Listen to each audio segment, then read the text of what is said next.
Behind me is a Fairbanks Morse marine diesel. It's a reversing engine. It runs both directions. It's owned by the American Thrashing Association here in Pinckneyville, Illinois. It's a 200 horsepower engine at around 300 RPM. It was in a boat that was piloted on the Mississippi River. This boat was piloted by a lady in 1925. It's a direct start diesel.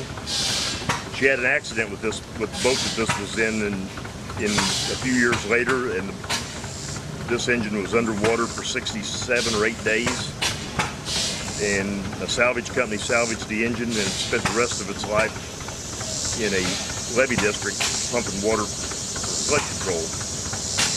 About 10 years ago, that levee district donated the engine to the association, and a dedicated group went to get the engine out of the building and bring it to Pinckneyville. Another group built the trailer for it, and another group made the engine run.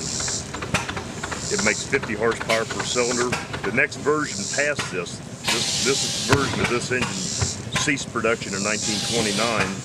The next version past this makes 75 horse per cylinder on basically the same engine.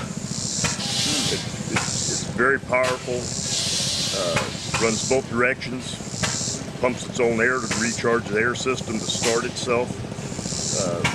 You only need a backup compressor if the air tanks are down.